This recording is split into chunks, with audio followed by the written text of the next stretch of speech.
In this episode, we are talking about all things tarot. We start with a brief synopsis of its history and talk about why it's so crucial to know this. And then we describe how to use a tarot deck, the elements of a tarot deck, and what you need to know to give yourself or someone else a reading. Let's talk about what intuition really is. Let's look at all the places intuition and ego show up in your life. Let's share honestly. Let's do the research. I'm Jamie Hayhurst. I'm Heather Wood. This is the Intuitive Girl's Guide. Hey Jay. Hello. I have my tarot shirt on today. You do. I mean, it's not a real tarot card. It says iced coffee. But we're talking about tarot. How have we not yet spoken about it? It's one of those things. So we did an episode about divination tools, Right. and we've done like other episodes where it's come up. Right, but not a full. No, and Yeah, it's such interesting. an interesting topic. I mean, really, there could be like 18 episodes on Right. tarot. Yes. This is just sort of like a starter kit in my mind. Mhm. With me being like starting right now, I'm going to be a little preachy for a second. Oh, okay. So Let's hear take it. a breath. If you're listening and I'm about to give you like a little bit of the history of tarot, you have this like instinct in you to like skip ahead to when I start talking about the arcanas and what the cards mean and all that stuff. I get it, Yeah, same. but this is a huge problem Mhm. in our industry, True. especially with True. ladies who look like you and I, the white ladies. Yep. Just jump right to the fun stuff. And we don't learn about the culture, we don't learn about the history, and then we just keep repeating mistakes. Yep. And so please, I'll keep it as succinct as I can. Sure. Trust me, I made many deep dives that I am not including for you. Right. But it's really important that you do this work, Mhm. whether it's listening to me or Agreed. somebody else or doing it yourself. Mhm. What is the history of this? Where did this come from? What cultures are part of this? Yeah. And just knowing the answer. And if you're like doing tarot readings or you're teaching how to do tarot and you haven't done this, that's a problem. That is a problem. Okay, so right the ship. Mm-hmm. If you're like, I'd like to learn more and I'd like to take classes or have someone teach me, Right. This will be good for you to know so you can make sure the person that's teaching you Right. has educated themselves, Great point. especially again if they look like us. Yep. So And a lot of them do. yes, they do. Yep. Okay. So just buckle up for a minute. You're going to hear the history, and then Okay. you can know when you go to do this where it comes from, Right. which is great. Yeah, there's nothing wrong with that. Yeah. You're just trying to like skip to the fun stuff. Right. Right. Yep. Right. No, I realize you that gotta take the time. we live in a world with not enough fun stuff currently, but Well, it's like that whole instant gratification thing. You know? I know. Yeah. I know. All right. Well, Okay. let's jump in then. All right. So we can trace tarot back to Italy Mhm. in the 1430s. And it was used in a card game Yes. called tarocchi. Yep. I'm trying my hardest to pronounce everything right. I'm just going to tell you right now. I try, I look it up in several sources. Right. I am not good at pronunciation, especially with names of Mhm. people. I struggle with it. I don't know what it is. Okay. I'm going to blame it on the clairvoyance because I've heard other clairvoyant people say that Oh. pronunciation is hard for them too. I don't know what it is, but I Okay. do try. So my apologies if I'm not saying anything correctly. Okay. Tarocchi was similar to the game Bridge. Yes. Do you know how to play Bridge? Not really. Me neither. I No. Googled it just to like see the rules. There's like tricks and I don't know. There's a lot going on with it. It sounds kind of fun to be honest, but I don't know Yeah. how to play. But if you're trying to think like, what was this game like? That's pretty Okay. close. Okay. Mhm. Now, tarocchi cards were used to both play games, but also as a status symbol. So wealthy families would have like hand-painted cards. Got it. So like if you were going over to your friend's house to play tarocchi, Mhm. and they like you'd want to show off if like they had a fancy deck or if they had like kind of a scuzzy deck, it would be like a Yep. symbol of how Got it. well off they were. Mhm. Okay. Now, jumping ahead to the 1700s, there was a French occultist Mhm. named, here we go, I'm going to try, Jean-Baptiste Alliette, he had like a stage name, quote unquote, Okay. that he went by like as an artist. Okay. And it was Atea. I'm going to spell it for you. That's the pronunciation I found, but I also found two others. So, okay. Okay. It's Etteilla. It's French. I believe it's Okay. Atea. If we have someone from France listening or someone who speaks fluid French and they know this better, Let even us if know. even if they have like more information on this guy and the Mm. other person I'm going to mention, please write in because I Yeah. want to know more. Okay. So Atea is credited with connecting the Taroki cards Yep. to the occult and as a divination tool. Okay. Okay. So he gets the credit for like connecting those dots. Mm-hmm. He published several books. One is a guide to tarot that we Oh. still reference today when we're making tarot guides for the Cool. cards. The other is a book on using tarot as a tool for personal growth. Okay. Okay. Now, in my research of him, he sounds like a very interesting character. Mm-hmm. There's lots of different stories and different accounts that like I couldn't verify. So like I'm just saying like if you want to like learn more about him, I would go for it. And Okay. again, if you have like a good verified book on this guy, I would love to read it because he sounds like the right kind of crazy. Got it. Okay. Okay. One of the things I noticed often in stories about him Mm-hmm. was the terminology, and this is always a red flag for me, that he was heavily influenced by someone named Marie Anne Lenormand. Now, in history, if we hear that a man was heavily influenced And she did. by a woman, Right. we start to draw certain conclusions. Mhm. Same as when you read about like, oh, this woman never married, but she had a roommate of 30 years. Right. Like you draw certain Yes, conclusions of exactly. what they're trying to tell you. Right. So I'm just throwing this out there. I don't know that. I can't No. verify it. I didn't find people writing outrage that her work was stolen by him. Mm. But she was an even more interesting character from what I can find. Okay. So she was a writer, necromancer, fortune teller, and cartomancer. So a cartomancer is anyone who reads cards. They don't have to be tarot. So cartomancy we can trace back to like ancient Egypt. Yep. I mean, Yep. and it's one of those pagan things that every culture did in Right. some way. Okay. So she was doing this and he's heavily influenced by her. Little suspect. But anyways, I want more information on her. So if anyone has that, please write in because she went to jail several times for things she wrote. Wow. I know. That's cool. I think so. Yeah. So I wanted her name to be spoken in connection with this. Good. Okay. So tarot then grows in popularity, and like all things, it kind of ebbs and flows. Mhm. Okay. But I have to stop here and put an important note in history. Mhm. Okay. So at this same time that tarot is being connected to the occult and used as a divination tool, the Roma people are migrating a lot into Europe. Mhm. Okay. Worth connecting. Okay. If Yep. you don't know a lot about the Roma people, please take a deep dive. I feel like we mention them often. Yep. But the racial slur gypsy is what we're referring to the Roma people. Exactly. Okay. So we don't use that term. No, And we don't dress up as that for Halloween. we don't. We stopped doing all that stuff. We Correct. write the course if you haven't. Okay. Mm-hmm. But they were known for cartomancy. They were known for palmistry and tea leaf reading. So it seems interesting to me that this Yes. sort of French guy just discovered it. And again, I'm not trying to accuse him of stealing it or it not being his original idea. Maybe it was. Mhm. But history sort of informs me to be skeptical. Agreed. So just the timing of this I Mhm. find to be very interesting.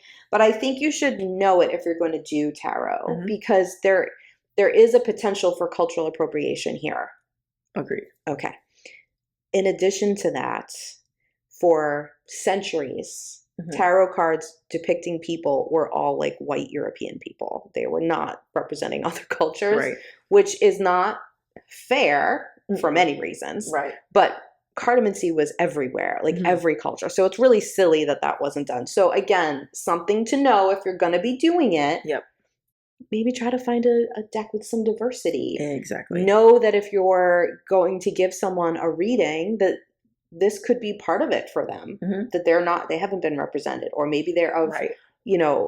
Romani descent. Mm-hmm. I found that in my ancestry Oh, when I did you? looked, and I was so honored. But obviously, I mean, I don't claim anything. It's No. not. I don't mean it that way. But Right. like, not everyone gets to know that, but maybe they do, and maybe they feel complicated about it. So you just, again, these are the things we don't stop and look at. Yep. That I will stand on my soapbox and say, please, if you're going to do this, even just for yourself, know the history of it.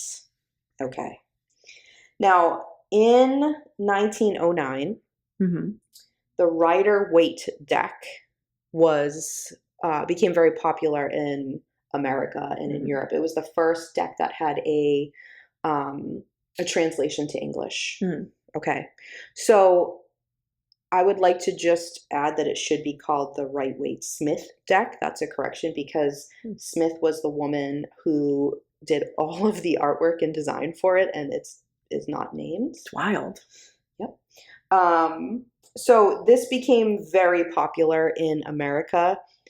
This was a deep dive I fell on. So for my fellow deep dive enjoyers, please Google the weird ass history around this deck and its connection to Christian mysticism and wacky stuff. Definitely appropriation. Definitely like some question marks about culty stuff. Weird. Okay. Crazy. Okay. I can't include it here because we already have too much to talk about. But like, again, just to add to the complicated history of stuff like this, this comes into play. Okay.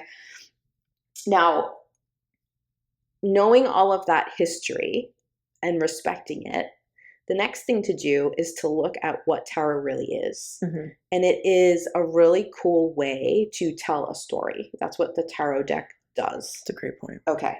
So you are kind of interpreting symbols like just in your logical mind. But then when you do tarot, you also have to use your intuition to understand what that means for either yourself, if you're reading it for yourself, or the person that you're talking to. So it uses the combination of both. And people in my research seem to like put all kinds of asterisks here about how cool that makes tarot and how unique that makes tarot. And I find that to be strange. So is that what everything is? I think because we like misrepresent intuition as just this magical thing and like you can only, get an intuitive message like that has nothing to do with your logical mind or else it's null and void or there's all kinds of weird stuff around there. So I just want to say all the divination tools do that. I can't think of one that doesn't. Yeah, no.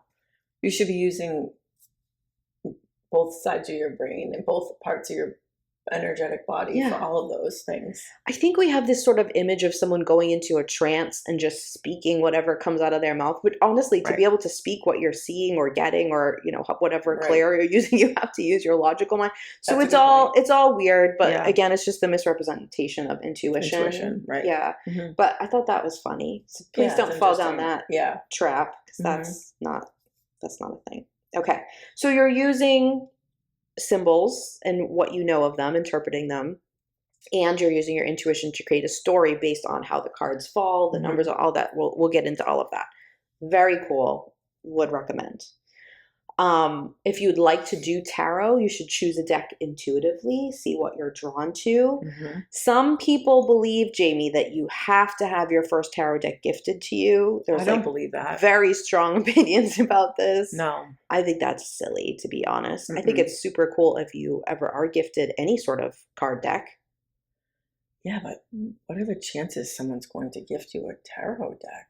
Especially if you don't have like witchy aunts. Like I don't know how that would really I would never have had one if I was waiting for that.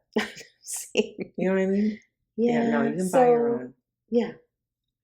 But I think like go into a store that's selling them, even better if you can go to like a small business that's selling them and like look around and see what you get drawn, use your intuition and see what you get drawn to. And then do like a little check like, hey, does this seem like it's being like we're not culturally appropriated here? Is this a diverse deck? Like and then make your choice there. Yeah. I mean that's what makes sense. Yeah. Now, I also have a disclaimer about giving tarot readings to people. Okay. If you are just starting out and you just want to sort of like learn a little bit so you can give yourself readings, awesome. Please use caution before you go and give someone else a reading. This is a reading of any kind. But there is a whole set of things people should learn Mhm. before they give any sort of intuitive messaging to another person. And it's Agreed. not taught. No. We But talk about it. we do. But Mhm. there's a responsibility that you It's an have if you ethical enter into responsibility. that. Yes. Yeah. And you have to make sure that the person you're speaking to is in a place where they can take this, consenting, that they're in a stable enough place Mhm. that they're currently feeling okay. They're safe. Like, you can't just leave them shaken up and then let's see ya. You know what I mean? You have to make sure they're okay. Yeah, and we'll get into this, but the tarot deck has cards that, like, there's one that's labeled death. Let's just tell you that. Okay, we'll get to that card. But, like, it doesn't mean anyone's going to die. But if you have someone, like, who's a little anxious or something, and you just throw the death card down and you haven't explained anything about tarot, or you haven't made... that's weird. Don't do and that. I know you might be listening, because most people who are listening to this podcast know what I'm saying already. Right. So maybe you're listening and you're like, duh. Sure. Right. But do you know how often Jamie and I see the opposite, or get people writing into us about the opposite of that happening? Yeah, it happens all the time. Way too often. So I'll say it any chance I get. Okay. Now, I'm just going to give you some, like, general things about a tarot deck. I also will tell you that I have 2 tarot decks. I went to grab them for this episode.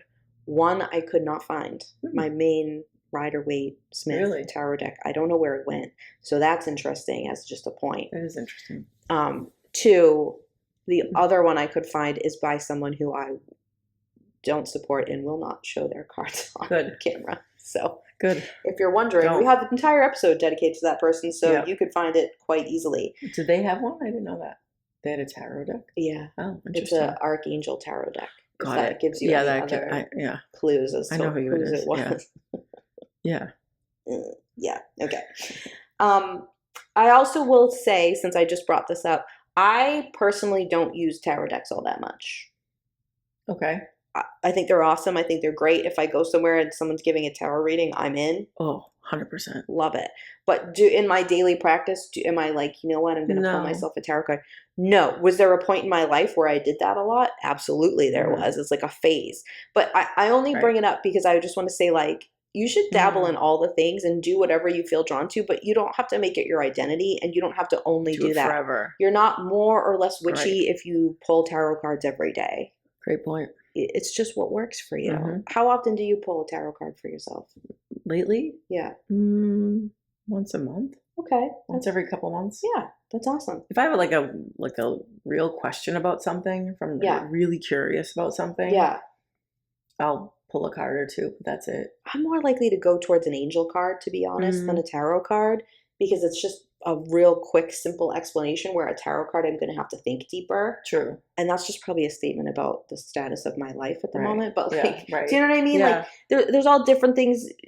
The point being, like, do what works for you when it works for you. Right. Get super into tarot if you want, but you don't have to give readings or do it every day to be considered the most witchy. I don't even know what that means, but people seem to be real concerned about it. Yeah, it's not a competition. I think the most witchy people are the people you don't know are witchy people, to be honest, in my experience. But agreed. Okay.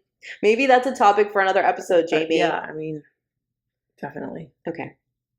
But like I said, if I go somewhere and someone's like, tarot reading, I'll do a tarot spread for you, I'm 100% standing in that line, sitting down and paying the money, which is another great point. Pay someone who's good at this to give you a tarot reading. Yeah, we always say that. Pay a professional. Exactly. I mean, you can obviously do it on your own, but, like, why not? Yes. You know? And I rarely ever see them not, like, affordable. No, yeah. Didn't you have, like, a tarot reading, like, on a side road in Maine? Yes. I was just going to say this in New Hampshire. Remember, it was in New Hampshire. It's in this, like, small rural town. Like, I, like, never would have, it was like a, there was like a farmer's market and all this stuff was out. And then this woman was sitting in her front yard and she was giving tarot card readings. My daughter sat down, it was like right before she went to college, and it was, again, it was like someone super unassuming. You never would have thought that she would be able to read cards, and I was just watching, like, it was just incredible. She nailed it. I love it. Yeah, I love it. It was cool. There's a thing, this just made me think of this, of like the unassuming, sort of the opposite of that. There's an ad that I keep seeing on I think it's on Instagram. It could be on TikTok. I can't remember. And it's for a program. Mm-hmm. And the people look like they're trying to look witchy. Okay. I'm not going to say the name, but you probably have seen it. And they say, have you ever thought of combining tarot with astrology? That's like the tagline for it. And as soon as I see it, I go to a 10 because I've not seen this. Okay. Because just so you know, tarot, which we'll get to, is based on all kinds of things, including astrology. So it's like already been combined. Right. So that's embarrassing for them.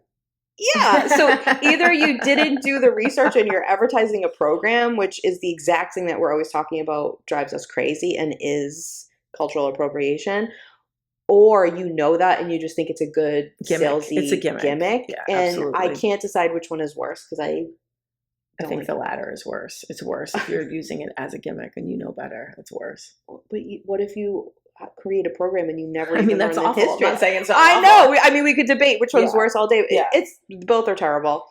But please don't know what you're talking about. I mean, that goes for anything in life. Intuitive, not intuitive. Like, yeah, just know what you're talking about before you start trying to sell someone something. And I'm sorry, white person in 2025, you think you're the first person in all of pagan history to combine astrology and tarot? Like, what are you talking about? Exactly. Anyways, never mind. Okay. But back to your original point, I will say there are some astrologers that I think are not affordable. Astrologers or card readers? Both. Okay. Both. Yeah. Who will do it?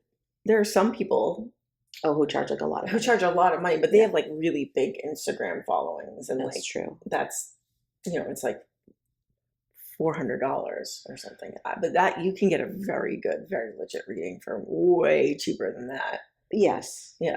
And maybe they're worth it. Maybe they're super amazing. I feel like I would be more likely to pay an astrologer $400 for something than I would a tarot reader. Yeah, and I also think that at that point, what you're actually paying for is their intuitive abilities. Yeah. Their insight and their the way they're going to communicate that with you. It's not just doing theoretically a tarot spread can be read by anybody if you know what the meanings are, right? Yes. And then it's you add your intuition in to make it more adaptable, and it's just the medium in which you're sparking a connection with someone. Right. So if I'm paying someone $400 for a tarot card reading or an astrology reading or something like that, it's because I know that they're a very intuitive person. Yeah. It's not about the cards. It's not about the It's like a full reading. Exactly right. Okay. So in tarot, a traditional deck has 78 cards.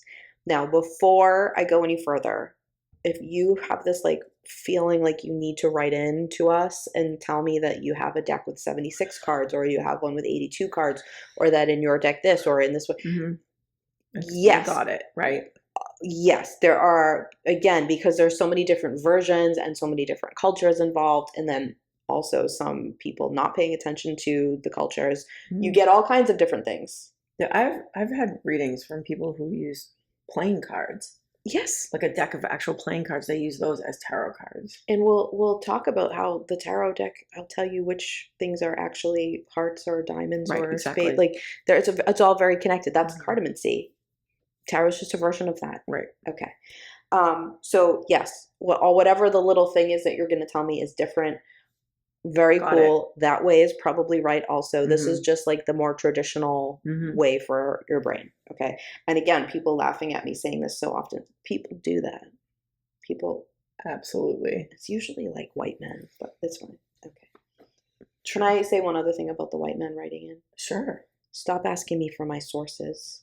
Ew. All the time. Listen, some people ask me for them for nicer reasons. Hey, what did you, whatever.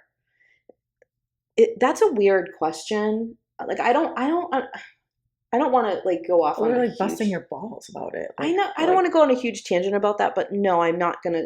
If I'm doing an episode and I'm taking something directly from somewhere, I'm going to tell you the source. Right. Okay. If it's a smaller creator, I think I shouted out a Substack recently that I had read that gave me some great information, I will say that source. But most of the time I have 18 tabs open and I'm verifying and I'm checking things and I'm looking for different opinions. I'm looking for people who think the opposite. Right. And there's a million things, and it seems weird for me to have to list them for people. Well, and it's like, is this a good faith, like, ask? Like, are they, like, you can feel when someone is asking in good faith. Like, do they really want to know? Yeah. Or are they trying to give you a hard time? Yeah. And the thing is that there are some people who ask me because they want to be better researchers. Mhm. That doesn't bother me. I try to tell you, like, but I don't have like one place I go for all my No, information. nor I have should you. many. I have a few places I won't go for information, but you Right. know, that's it. But like, it's just like, it's a little bit weird. And I don't, no, the answer is no. Yeah, agreed. You can either take at face value what I say, or I highly recommend you fact check anything Yourself. Right. Go right ahead. Right. And also, like, if people are going to start like paying us to be here, then sure, we'll give you a bibliography after. You know what I mean? Yeah. But like, what are you going to do? Are you going to take, because if I told you all the sources I had, if I like legitimately wrote them down, there would be over 30 different websites that I would give you, and probably 2 or 3 books. And so what are you going to do with that? Are you going to go check them all? They don't actually What are you care. doing? That's so weird. Okay. No. Anyways. So traditional deck has 78 cards. 22 are the major arcana, and 56 are the minor arcana. Now, I'm going to simplify the arcanas in a way that will make real, legit tarot readers feel a little agitated with me. I'm sorry, but I'm just trying to keep it simple enough for people learning. Mm-hmm. The major arcana tend to be like major life things, like the big change your life events and things, and like big picture part of your life. The minor arcana is more like day-to-day, sort of everyday things that you're dealing with that are more common experiences. Okay. Again, that's oversimplified, but that's really it. The major arcana is like imagery that represents forces, characters, virtues, and vices. Okay. The minor is, again, we'll get to it, but it's divided into like 4 suits, and so it's a little bit different. Okay. Now I want to tell you, I'm going to take you through the major arcana just briefly and the minor arcana just briefly and talk about it. But I think we should take a quick break. Okay. This is the part where you're trying to skip to the break, and then I get to the juicy stuff, but hopefully you've listened. Yeah. Because you need to know where it all comes from. Absolutely. Okay. We'll be right back after this short break.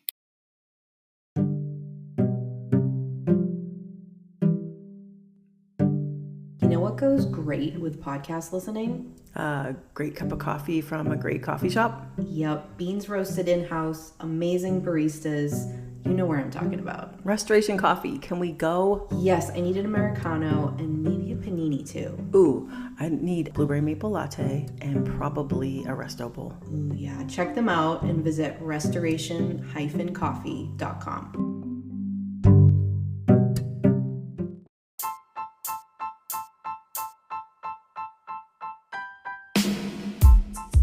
Let's talk about what we're obsessed with this week. All right, Heather, this week, I'm obsessed. I don't even know what to say about this. I'm going to let you say it. Oh. You can talk. You have to be thoughtful about not divulging too much. But in this, post-pandemic, post-apocalyptic, fascist hellscape. There it is. Yep. The only thing I could think of that has been like bringing me joy lately has been watching Severance. Which is so funny because I literally like forced you. You bullied me. Okay, let's clarify that, because this is for all my people who love and care about someone in their life who has ADHD and demand avoidance. Let me just tell you. It's me. I have to choose the things that I sort of force upon you carefully, because if I do it too much, you're not going to do any of it. Correct. So if I'm saying like, no, Jamie, you really need to watch this or read this or do this, I can't do that too many times. No, and you've done it well enough that now I trust you. Right. If you actually say something, I'm like, okay, I can't just say no. But so like in the background, I really sweat whether or not to push her to do something, because I don't want to lose that credibility. I would just like to tell you in reverse, I do whatever Jamie says. Read this book, You got it. Right. Don't even read the description. Like, I just want you to know that it's not both ways. No, it's very easy for her to tell me to do something. I do whatever she says. But the other way. And I'm really not trying to be a brat. It really is like my brain. It's like, like when you say something to me, I'm like, oh, I want to do that. But then when I go to do it, my brain's like, oh no, we're not doing that. So it's a popular TV show. And so automatically. Instantly lost me. A lot of people are talking about it. I don't know if people say like around the water cooler anymore, but I would say that this show would be that. I'm not trying to be like an edgelord or whatever, but like I still haven't watched Game of Thrones. I know. Like when something is that popular, it almost feels like I can't meet it's not because I think I'm better or cool. Oh, no. It's like, because I don't think I can like meet the expectation of everyone else's enthusiasm about something. Right. Or I don't want to get my hopes up or whatever it's like, it's not like about me being better. It just is like, oh no, I'm not doing that. Or I'll watch something super late. Like I just started watching A Handmaid's Tale. Oh yeah. And then it was too late. It was way too late. It's way too close to reality at this point. So I had to stop. But like, well, just to like, at some point, I would like to force her to watch the Star Wars movies. I know. Like, think of how old they are now. Dude, they were so popular when I was a child. I know. I'm still being gentle about it because I also know that like the beginning ones are really weird, and so like I'm very careful. I will eventually get her to do it, but I'm like I'm very strategic about all of this stuff. So for me to be like, Jamie, you have to watch. Hayhurst, sit your ass down and watch Heliar. Oh, yeah, Severance. And watch Severance. And I knew I kept it. You kept saying it. You just talked to me about it. But I kept the thing that I knew would seal the deal until like the third time I talked to you about it, which was on purpose because I know the third time is the best time with Jamie. So do you know that I do that? Okay. And I was like, there's a real representation of like corporate greed and capitalism in here. And I saved it, and it was the nail in the coffin, and it worked. But then I was like sweating waiting for her to watch it because I also feel like it takes you a good 2 episodes to really get your footing in that show. It really does. I did tell you that. Yes, you did. Okay. But I was also pretty sure your husband would like it, so I knew that would help my case. Yes. Yeah. So tell the people what you think. I don't know without spoilers. Yeah, exactly. So that's the thing, is like, it's such a bizarre show. And there are so many spoilers. Like I feel like it's hard to even talk about. Yeah. But I just feel like the cinematography of it is incredible. Yep. It's so well made, so well shot. Yep. The writing is incredible. The actors are incredible. Yep. Like, it's just super, super well made. And it's so strange. I think if you're someone who like predicts the ending of things, which is you, I'm not. I don't want to predict it. I don't want to ruin it. Yeah, you watch a show like my husband. He goes, I just I'm watch it to enjoy it. Exactly. And I'm like, you're not trying to solve the puzzle the whole time.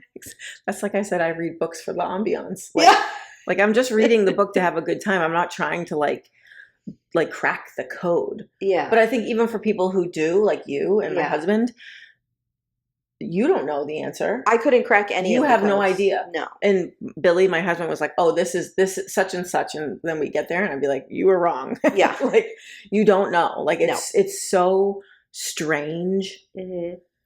It's so weird. As a TV show and movie ruiner. Yes. Because I allowed to say the thing, like I work it out verbally. Right. I did not ruin any of this for anybody. No. It's too weird to know. But it's also like just normal enough that you're in a constant state of like questioning. There was only literally like one moment in that show and of the all 2 both of the seasons where I was like, this may have tipped the scales into being like too weird. Yep. Or too bizarre. Yeah. And then it was it the goats? Yes. And then it pulled right back. Yep. And I was like, okay, it's fine. It does that so masterfully. It's like really, really well done. So like if you're trying to like exist in this world, if you're like, what the hell are we doing here? This world is ending. Like, and you want to take a break, which we all need to do. Another fucking tariff. Yeah. Mm-hmm. Exactly. Another executive order. Cool. Yeah. If you need a break, try Severance. It'll keep your brain moving. It's not going to be easy. They're not try Severance. Sounds like an ad for like a Lumen. Try Lumen.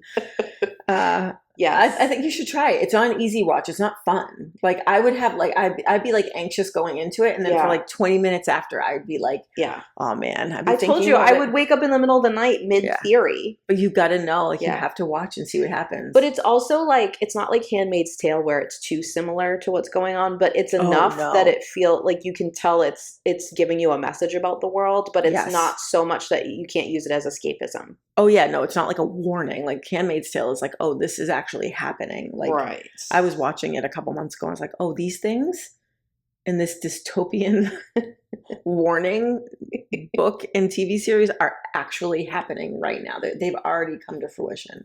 Yeah. Like that's not enough people read this book. Yeah, like that's not what's happening in Severance. No. So for sure. But it's a great show. If you also love it, please let us know. Please let us know because we like to talk about it. Well, I especially like to talk about it. But we do need to like debrief after because I want to know what you think about like Milchick and stuff like that. Yeah, well, I asked you if you wanted. Oh yeah, we have to go to dinner. 4 of us out to dinner. Yeah. But we'll do that. Okay, and I just also, if you have a friend who has demand avoidance, I would like to know your other techniques and if you're as careful and strategic as me about getting them to do stuff. But I feel you. I live with people like me. I've had to like create codes around my kids all the time. I just don't know how to break my own. You know what I mean? Oh, I mean, I can give you some tips.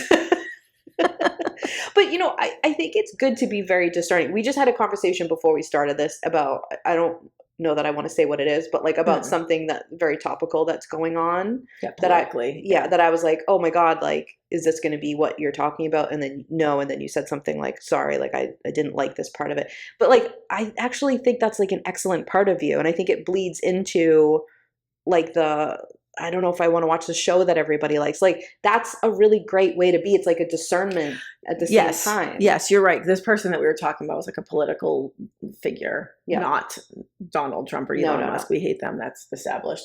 For sure. But like someone who is like currently like very popular and like, I think people can sometimes like quickly get on the bandwagon. Mm-hmm. Like a politician does one good thing and you're like, okay, sold.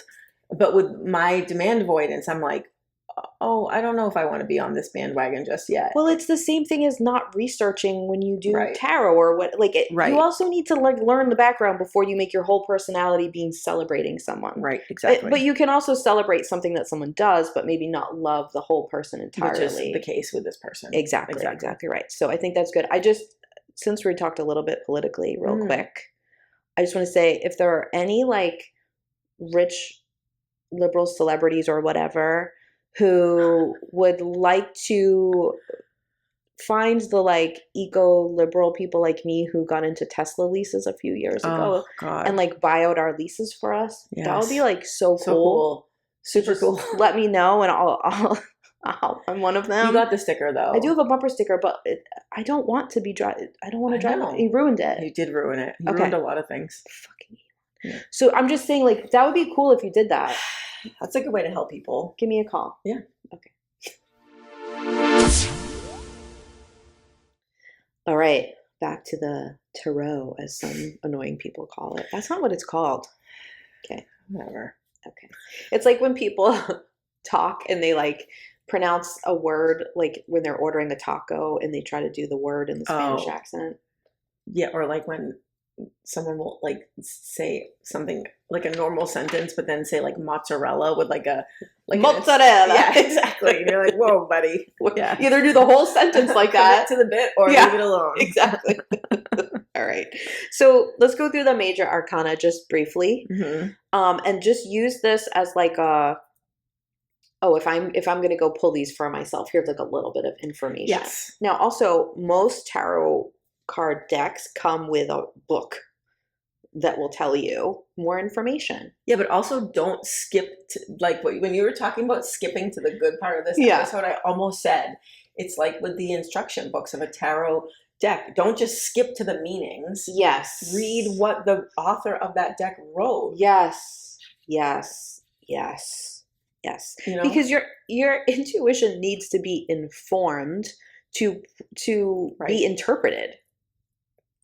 You can't interpret what your intuition is picking up if you don't understand like the framework with which it's presenting. Exactly right. Yes. Okay. So read the little instruction book All right. They'll tell you like cool spreads to do, like like the Celtic cross, all that stuff. Like you'll learn things in it. 100%. Okay. So in the major arcana, like I said before, there are 22 cards. Mm-hmm. They are all numbered. Mm-hmm. 0 is the Fool. Yes. Okay. If you draw this card, it does not mean you are a fool. Right. Okay. Because you have to look at the cards in their like old-timey intuitive symbolism. Mm-hmm. And the Fool is just a beginner. Mm-hmm. Okay. So it's innocence, possibility, potential, freedom, initiation, risk. Mm-hmm. That's the sort of stuff that we know when we pull the Fool is being referred to. Yeah. New beginnings. Not your favorite. I know. You probably don't get that card very often. No. Okay. Jeremy doesn't like to be new at something. I mean, no one does, but like you especially do. Okay. Truly. Well, you don't like people to see you being new at something. Correct. I don't think you actually mind being new at it. Exactly. If I'm gonna make fun of you, I will make fun of you properly. That's and true. That is what it is. Okay.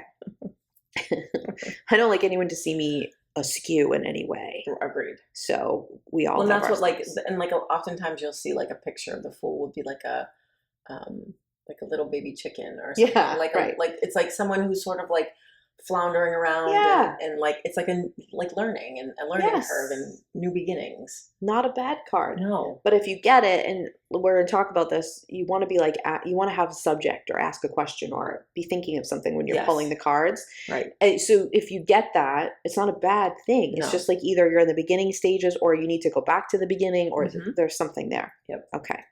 The first card, number 1 card, is the Magician, which is manifestation, desire, dreaming, imagination, courage, all that kind of stuff. Mm-hmm. Now, the numbers are in order for a reason because like whatever you get, it's like at the stage of the thing that you're asking about that needs attention. Mm-hmm. Okay. 2 is the High Priestess. I love this card. It's always so beautiful in all the tarot decks too. So this is intuition, inner wisdom, divine femininity, deliberation, balance, all those things. Mm-hmm. 3 is the Empress, nature, creativity, abundance, expansion, connection, love, growth. Okay. Mm-hmm. 4 is the Emperor, authority, discipline, caution, organization. Different people have different opinions about all kinds of things, but like to me, the Emperor is like more of the divine masculine. When you get the Empress, it's more speaking to the divine feminine. You know, just depends. I also, go ahead. To your point about how the major arcana is like major events. Yeah. I think it can also be like major players in your life. And like the minor arcana or arcana can be like sort of more like peripheral people in your life. So like if you get the Empress or the Emperor, it could indicate like a man or a woman or like a teacher or it could indicate like someone who's like a major player in your life or in that situation you're asking about. 100%. You know, and we're going to get to this, but I think I might be worth saying here. My personal opinion, and I know you share it, is that if you're pulling from a deck of any kind, tarot included, the best thing to do to get the most clarity is to ask a question. Always. And to ask a specific question. 100%. Now, your question could be, could I have some guidance on this? Yeah. That's a question, and that's okay. Yeah. The more specific you are, the more specific the cards will be to you. Yes. So the more you do it, I think the better you get at knowing how to ask the tarot deck questions. Yep. Now, yes, I know, you're just asking yourself questions and then interpreting the tarot deck to help answer it for you. Yeah. Yeah, but it's a way to focus the energy. Exactly. So like being specific is good. So if you are asking a question and you get the Empress or the Emperor, like you're being directed to what is the thing you just asked about. And when you think of that, like who comes into your mind and who could this be referring to about your specific question? But if you just go throw together a spread and you haven't focused, because I know this sounds silly, but I've never done that in my life. People do it all the time. I've never done that. I've sat down for a tarot reading before and no one like said, what's your question? Or do you know, like, oh, it's like so the range is so wide. Yeah. It could be anything. Right. And like, I don't want to question when I'm getting the reading what the heck it's about. I want to know. Yeah. As the person getting the reading. Right. Like, I don't want to be like, could this be about that or this or that or this? Yeah, no. And honestly, it's going to be about whatever's like really most important to you, like emotions wise. That's how intuition works. So if you're like, I really care about this, but I'm going to ask about this other thing, your reading is 100% going to be about the thing you care about more. Care about. Yeah. Yeah. Don't go in ruminating, because whatever you're ruminating about, that's what your reading's about. I don't care what words you say. Right. Okay. This one I can't pronounce. I have tried so many times. The Hierophant? Yes, because there are so many people who don't pronounce the H when they say this, and there are so many people that do pronounce, like they say it like Aerophant. Some people say Hierophant. I say Hierophant because it sounds like elephant. Okay, so maybe there's a different pronunciation. But that's tradition, education, ritual, examination, adventure, humility. 6 is the Lovers. What do you think that's about? Relationships, unity, duality, community, acceptance, partnership, heart opening.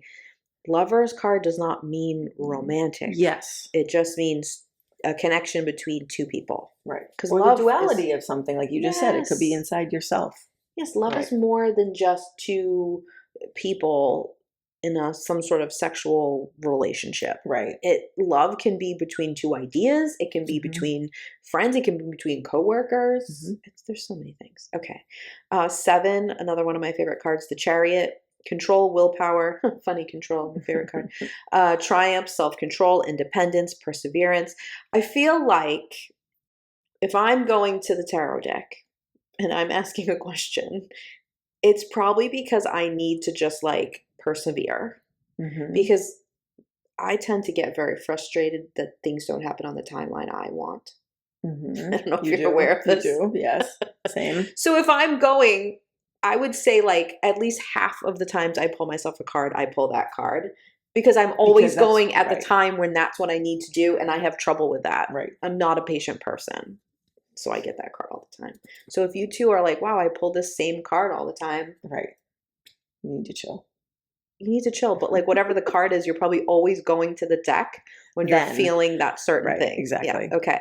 8 is strength, courage, compassion, resilience, stamina, patience, wisdom, personal power. 9 is the Hermit. I also get this card all the time. Introspection, contemplation, inner guidance, solitude, care, authenticity.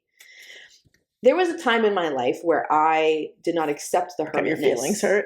That I have. Yeah, well, yeah, I still get my feelings hurt all the time. By the hermit, yeah. Yeah, but like I didn't want that to be my way of being intuitive, of like hauling up in a tower. I mean, I literally, like, my office is in the 3rd floor. Sure is. My husband calls it the tower as a joke. Yeah. Like, that is how I work best. Yeah. That is how I operate best. I didn't like that because that's not the sexy way that everybody shows on TV, Jamie, but it is. Sorry, that's TV. So I still, sometimes when I see that card, I'm like, ooh, like a little. Because the tarot deck doesn't care what cards you want. It really doesn't. Intuition doesn't care about what you want. It really doesn't. Okay. I mean, it does and it doesn't, but yeah. Well, what it does, yes. It doesn't care about what makes you comfortable. It cares about what you desire. It doesn't care about comfort, like the story you're trying to create about it and the way you're trying to get there. Exactly. Okay. So 10 is the Wheel of Fortune, change, cycles, karma, luck, rapid change, fate, transitions.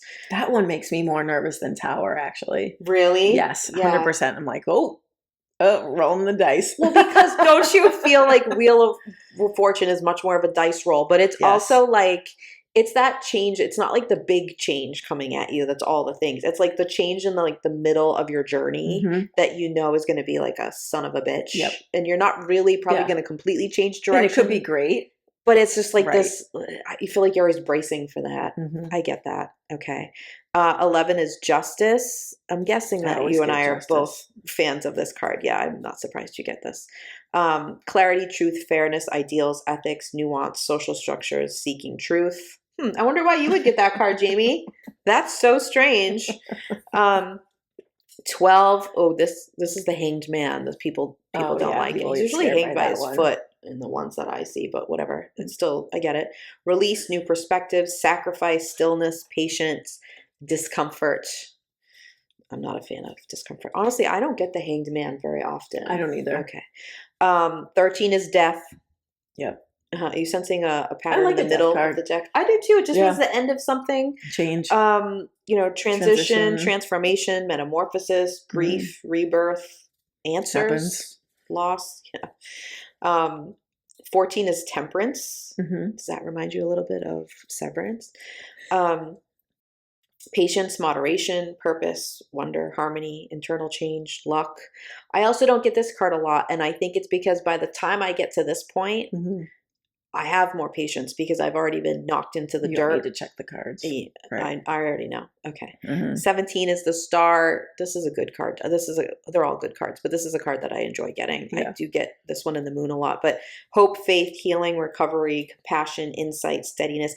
It's like the turn. Oh, look at, I skipped right over 2 cards. Oh, look at that. Do you which think ones? that means something? Yes, which one? 15, the devil. Not a bad card.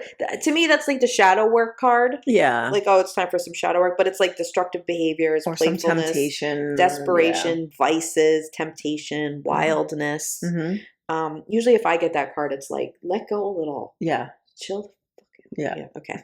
I also skipped the tower, Jamie. That was not an accident. You like We're the tower living more in it. than I do, Well, but we're living the tower card right now. Astrologically, we are in a tower moment. We sure Our country are. is, but I think the whole planet sure are. Upheaval, chaos, disaster, disruption, confusion, forced assessment. Now, forced assessment. Nailed it. Nailed it. Listen, people get the tower card. Tower card needs its own like PR person because Yes. it's very popular. Everyone talks about it like, oh my God, the tower card. And yes, we're in a tower card, so we talk about it all the time. But I will say, if you get the tower card, all the like shitty stuff that doesn't work for you is about to fall away. But it isn't going to be fun. The end result of the tower card is a beautiful, beautiful thing. Yes, right. But it's, if you get the tower card, it's like, oh God, a lot of stuff's going to fall apart before I get to the place that I want to get. I always think of like on the drawings of the tower, like the people falling out of the windows. There's like a fire in the background. Right, exactly. Yeah, it's like, it's tumultuous. You know? Exactly. Okay. So 15 is the devil, 16 is the tower, 17 is the star. My apologies for skipping. No, I don't think it was an accident. Can I just say, let's talk about tangents. Yes. Like, I feel like for a long time, our country was living in the devil. Like when you talk about how like the cards go in order, like the order of the journey. The hero's journey. Right. Yeah. Forever we were living in the devil, right? And people just sort of like, we were stuck there. But we finally got to a point where our country was like, we either have to move into the tower. Yeah. And let it crumble. Yeah. So we can rebuild it. Yeah. Like there's no going backwards. No. Many have tried. You have to see it through. Exactly. You have to see it through. Yeah. But we were in that like temptation, gluttony, like that sort of devil energy of like being a little wild, and our country was. It's like it's a great way to distract yourself from the fact that the tower is next. Exactly. And so it's easy to get stuck there, I think. Yeah. Yeah. But now we're here. Now we're here. Right. But the star will follow, which is going to be a little better. I mean, it's recovery, basically. Yes. But yeah. Okay, so 16 tower, 17 star, 18 moon. Illusion, intuition, anxiety, strange wisdom, uncertainty, instinct, ferocity. This is like the epitome to me of like what real raw intuitive data feels like. Where this is why when people say like good or bad or light or dark, I get like kind of annoyed when they are connecting it to intuition, because it's so both. Yeah, right. Like you're not just going to get intuition, like intuitive information that like feels good. No. It's going to be both. Right. And your intuition isn't always going to lead you to like good feeling things. Like you sometimes have to go through the tower to get where you need to go. Yeah. And that's intuition taking you on the journey. Yeah. Sometimes the tower is like bumpy, but it's okay. Sometimes it's like it is in our country right now, where it's who knows if you're going to survive it. Right, exactly. Yeah, exactly. Right. Okay. 19 is the sun, positivity, success, vitality, multiplying sparks, abundance, celebration. That's what we're all trying to get to. Right. 20 is judgment, reflection, absolution, awakening, internal crossroads, moving forward. 21 is the world, completion, fulfillment, self-expansion, serenity, strength. Now, when you're doing the major arcana, I find it really helpful. Same in the minor arcana, but to me, the major arcana even more, is to look at the imagery on the card. and see what parts you're drawn to. So like you were mentioning in the Tower card, there's so much going on in the card. There's little things in the background. There's like color choices. When someone is designing a tarot deck, all of that is thought out. So if you're just like, why am I so drawn to that like bunny in the background of the, you know, the Empress card? There's a reason. Important, Look up the symbolism for that. Like ask yourself what that means to you. Like same as a dream. When you wake up and you're like, why was that part? So why do you keep thinking about this one symbol? Look it up, babe. There's a reason that stuck with you. There's a reason you're drawn to those things. Even look at the number of the card. That if it's a number 4 or number 8 or whatever, that might be significant to whatever question you're asking. Absolutely. You know? Absolutely. Okay. Let's talk about the minor arcana. I would just like to say, you can say arcana or arcana. That's not like the mozzarella example we gave. That's just, it depends on your dialect. So either one is fine. Yeah. Okay. So the minor arcana is divided into 4 suits. Wands, swords, pentacles, and cups. Okay. Each of those, there's numbers as well. So I'm going to explain all of that to you. But let's talk about the suits. This is something that really takes a lot of studying. That's what I mean. Like, I mean, really, like for you to understand a tarot deck, to really understand it, and not just be like going to the book each time. Yeah. I mean, and I don't understand it that in depth. Same. I think that's why I don't just go to it. Right, like, but it requires a lot of study. It really does. So like if you're going to pull an angel card, it's pretty surface what that means. If you're going to pull like an oracle card, anything like that. If you're going to pull a tarot card, you got to know. You got to like have some knowledge going on, and you got to do a lot of tapping in. So it's more work. Yeah. Doesn't mean it's bad. It's just it's also why you should probably pay someone. Yeah, exactly. You know what I mean? Exactly. They worked really hard. Exactly. Okay, so the minor arcana, just to remind you, is like the more everyday things. The major arcana is like sort of your hero's journey through life. We have an episode on the hero's journey, should you want to learn more. But wands is one of the suits. All of these are also connected to an element, which I will tell you, because again, astrology and the earth and Western medicine and all of those things have been considered because these were pagan things, which meant they went across many different cultures. Right. And we used to care about that shit. Yeah, we did. Okay. So wands is the element of fire. The wands suit is like action, passion, determination, and drive. Same as like the element of fire for anything. And if you are using a regular deck, this would be clubs. Yes. Because you can use that deck for that. So if you have a clubs card, even if you're just playing a game, you're playing some gin rummy, maybe a little slapjack, and you keep picking up wands. It's fire. It's a message for you. Should you choose to use your intuition while you play cards? Cool. Yeah. Should you choose to do it like you watch TV shows and just go along for the ride and have a good time? Probably a better way to exist. If you're like me and you're like, everything's a message, everything's a clue to some bigger picture, then you might be like, why do I have so many clubs in my hand? What do I need to know about the element of fire? It's up to you. That's a good point. Okay. Swords, element is air, mental thought, focus, being in your head. This is spades in a regular deck. Okay. Pentacles is earth, practical, earthy desires, where to put your time and attention. This is diamonds. Cups is the element of water. This is feelings, emotions, heart-centered themes. And obviously this is hearts. Okay. Got it. Those are, you can have those 4 suits. Then in each suit, there are 4 court cards and 10 number cards. See how this is complicated? Yeah, I know. It's a lot. So ace is the beginning. This is not rocket science. Again, like the 4. First steps, rebirth. Yeah. 2 is partnerships, planning, revisions. 3 is progress, can be a celebration, or it could be a sorrow. Again, you have to read the card. You don't know. But like if you pull an 8, you ask a question about something and you pull like the Ace of Swords, and which is like thoughts, like new thoughts, and you also pull like the first card, like one of the first 5 cards in the major arcana, you're at the beginning. Like it's directing you to the beginning, to the start. So like that happens all the time. Yeah. Maybe you have like, oh, you're at the beginning, but it's like deeper in the deck. Again, it all means something. Okay. So let's see, where did I go? Oh, so progress can be celebration or sorrow. It's progress. It could be good. It could be bad. Something's happening here. You got to read more into it. Right. Okay. 4 is change. I'm sorry. 4 is peaceful or stagnation. So you're either like taking a break, having a little peace, or you're stuck. You're standing still. It's good or bad. Right. 5 is change, instability, conflict, evolution. If you're reading this and you're like, this sounds very similar to numerology. Oh, because that's also part of this. There you go. Okay. And let's see. 6 is guidance, help, joining forces.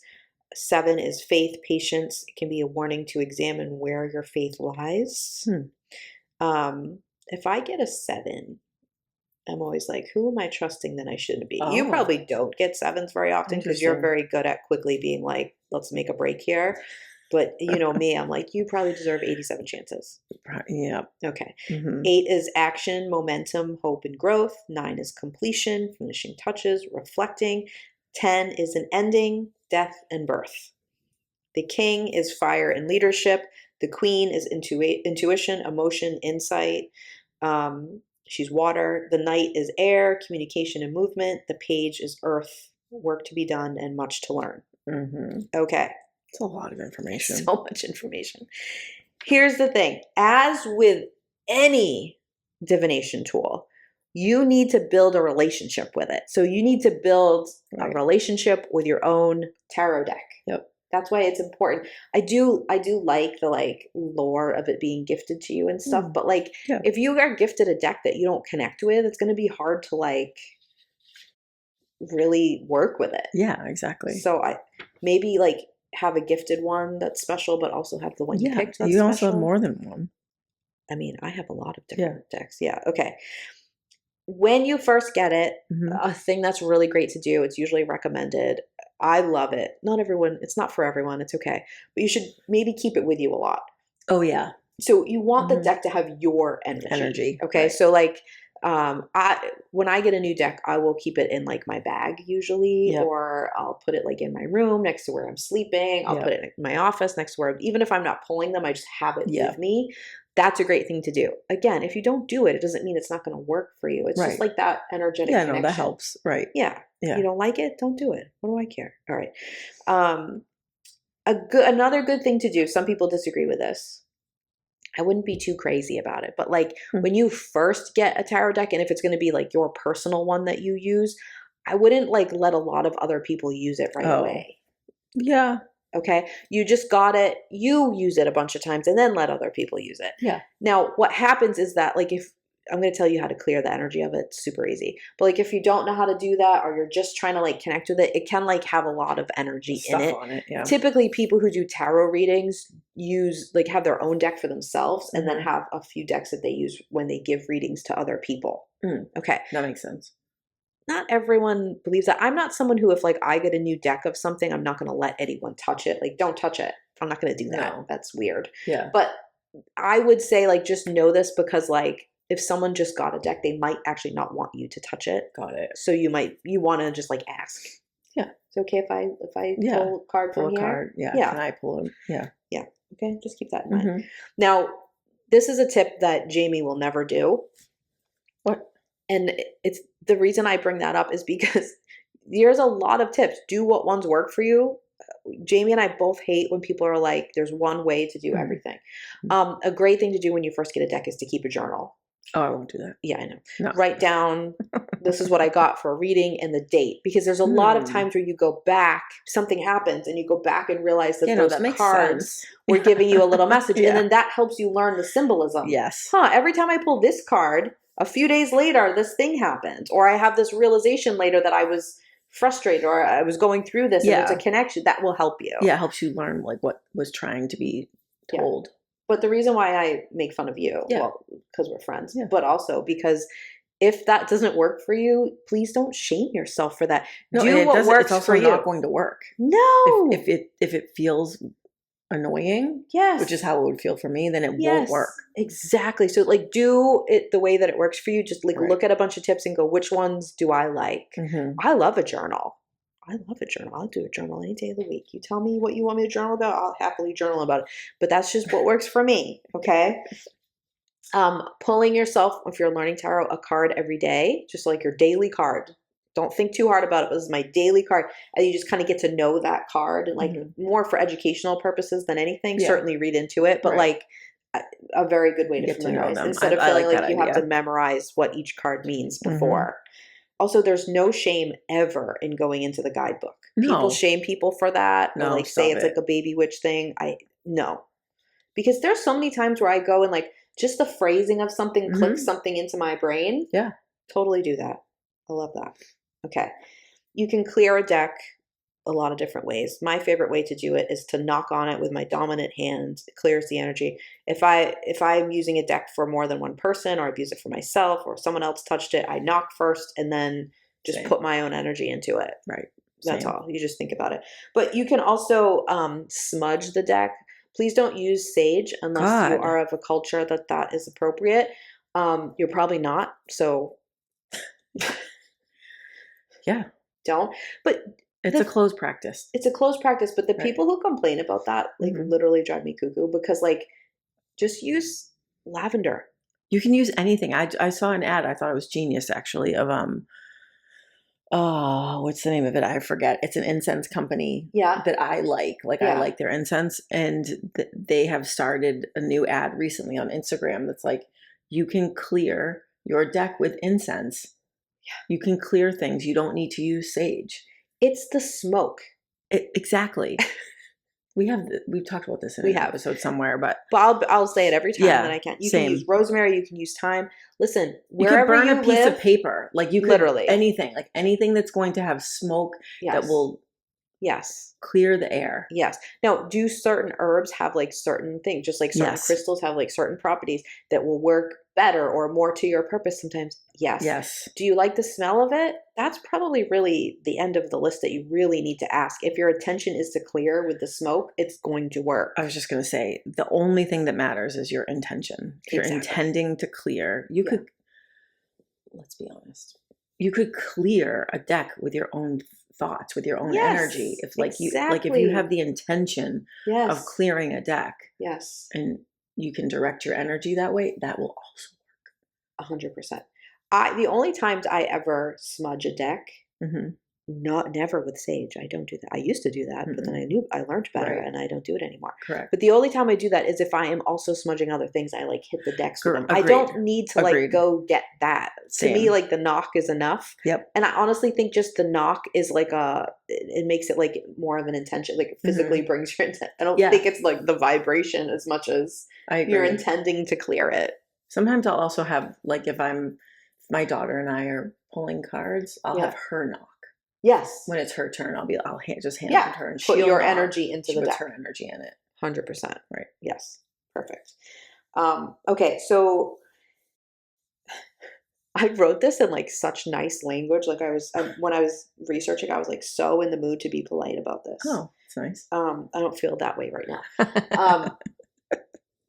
Please, if you're in a spiral, if you're freaking out, if your energy is not grounded, this is not the time to pull a card. No. Please do not do that. Like, I fear though that's the only time some people pull a card is when they're in the spiral. Yes. No. If you're in the spiral and you need take the deck out and put it aside and wait till you have grounded your energy / regulated your nervous system. It's the same thing. See our episode on that. Yep. But like, don't, first of all, the intuitive messaging will not be accurate. Right. Because it will just be speaking to your current state. It's going to try to write the course. Yeah. Right. Like, why am I getting so many cards about chaos? Right. Why are all my cards earth cards? You need to go get grounded. Right. Again, also, whatever you are spiraling about means that like fear has sort of like disrupted your system a little bit, which is normal and healthy and okay when that happens. Yes.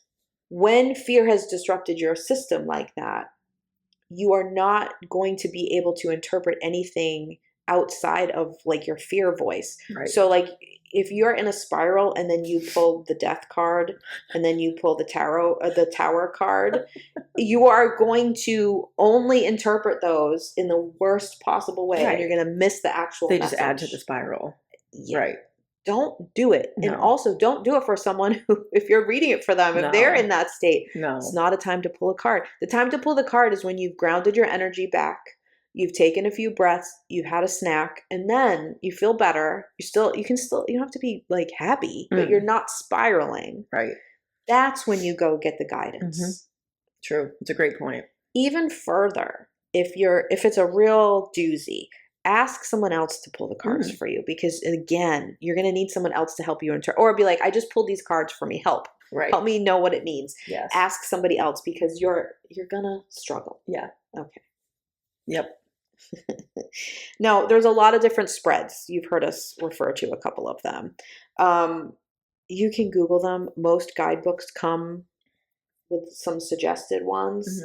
There are very complicated ones. There are very easy ones. Here's where I think you should start, with the old 2-card spread. This is my favorite. I use it all the time. Do I like a Celtic cross every now and again, or like the cool square one, or the S-shaped one? It's complicated. Yes, but that's a lot of work. Yeah. Here's 2 cards, and you can do a few things with it.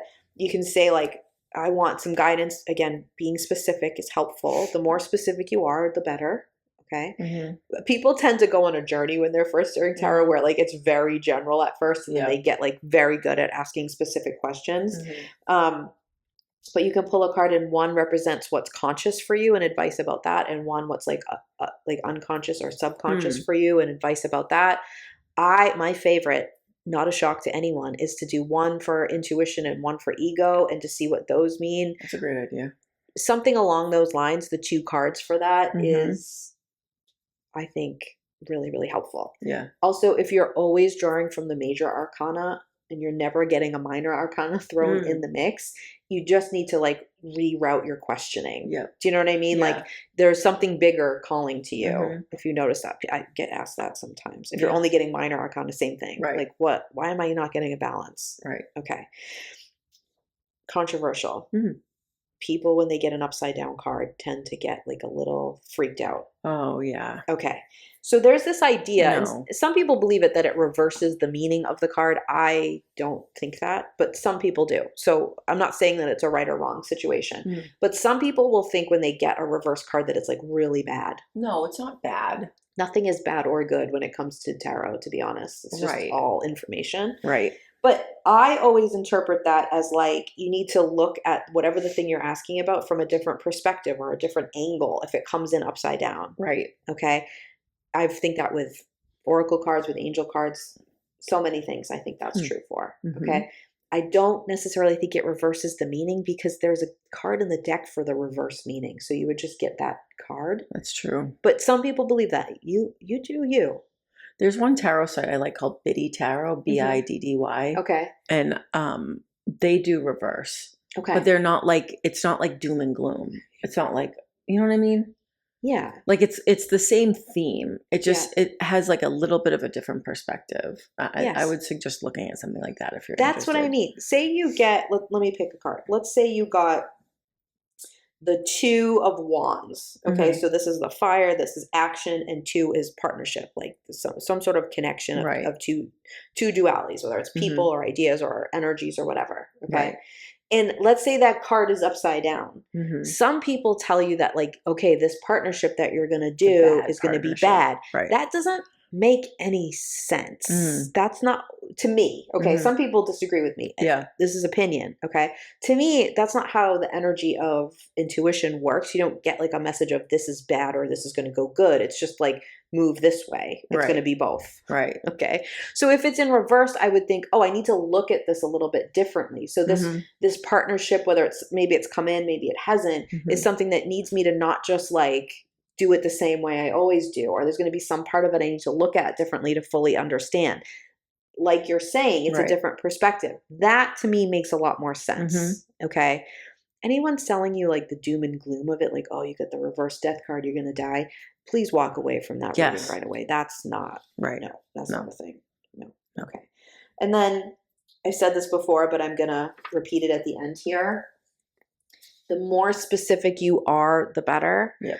It's not like if you just want general guidance with no topic, I wouldn't go to tarot for that. I would maybe grab an oracle card or an angel card for that. That might help you. Honestly though, like go in and say, in my work life, in this project, in this thing with this person, or this way that I'm feeling, please give me information. Or ask like a very specific, like what's going to happen at this, or what do I need to know about this event I'm going to, and see what comes, and try to not judge it or make it be the story you think it should be. Instead, just be like, what story do these cards tell me? And then like process that and decide what to do with it. I always say, what do I need to know about X? Yes. What do I need to know about Y?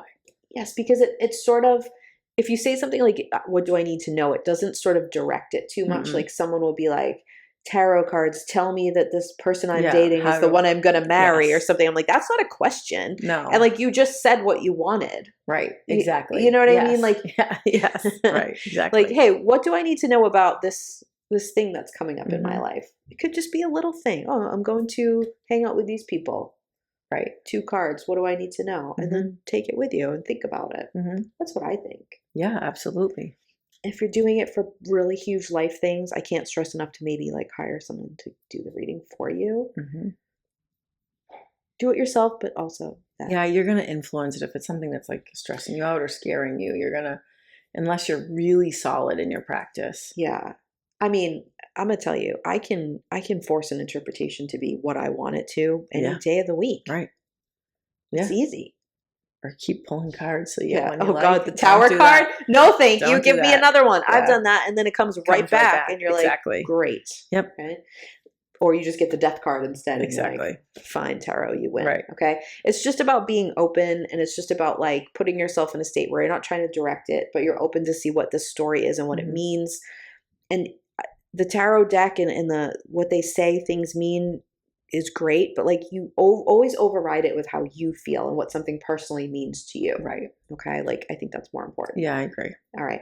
So I would love people to let us know what if they use tarot, what decks they like, if they knew the research I told you, if you've ever had a reading from someone who didn't seem to have any idea about that. I'd love to hear all of that. But first, I think we need coffee. 100%. Let's use my iced coffee tarot card and go get one. I see it in your future.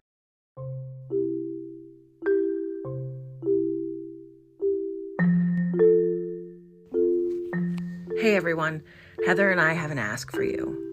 If you love this episode or if you love the IGG, can you do us a favor? We need you to go onto whatever platform you listen on and download, subscribe, like, love, whatever it's asking you to do. Can you go do those things for us on the platforms that you listen on? It would mean so much to us.